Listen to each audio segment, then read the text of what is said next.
Les fake news sont des informations erronées ou trompeuses qui se présentent comme des informations légitimes. Elles se classent généralement dans deux catégories. D'abord par des histoires délibérément inexactes où les personnes qui les publient savent qu'elles sont fausses mais les publient quand même. L'objectif consiste à manipuler l'opinion publique ou à booster le trafic sur un site web spécifique. Ensuite par des histoires contenant des éléments véridiques mais inexacts dans leur globalité.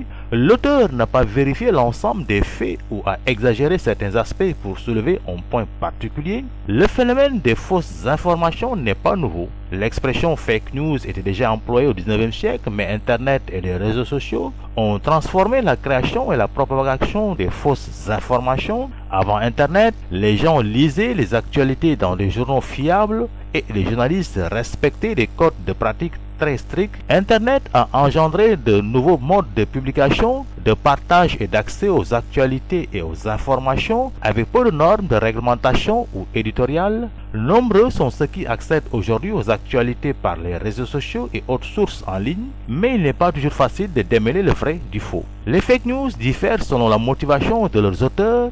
Par exemple, on fait constater des ventes sensationnelles, les scandales, les histoires étranges et les photos déformées génèrent des clics et des partages en ligne. Le terme clickbait fait référence aux articles délibérément rédigés pour augmenter le nombre de visiteurs sur les sites web et les revenus publicitaires pour leurs propriétaires. Bien souvent, au détriment de la vérité et de l'exactitude, il y a aussi la propagande qui fait référence à des histoires fausses ou déformées écrites pour tromper le public et promouvoir un programme politique ou une perspective biaisée. Tout cela fournit du journalisme médiocre parce que les journalistes manquent parfois de temps pour vérifier l'ensemble des faits avant de publier, ce qui entraîne des erreurs aboutissant à des fake news.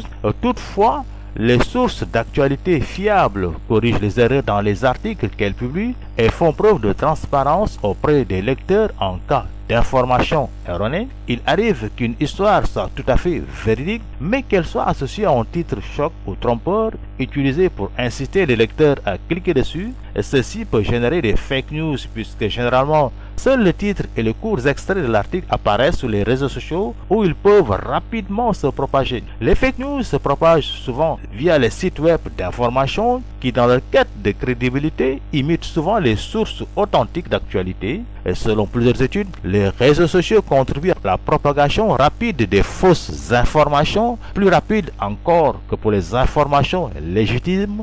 Les fake news se répandent rapidement car elles sont spécifiquement conçues pour attirer l'attention et susciter des émotions. C'est pourquoi il s'agit souvent d'histoires extravagantes qui déclenchent un sentiment de colère ou de peur.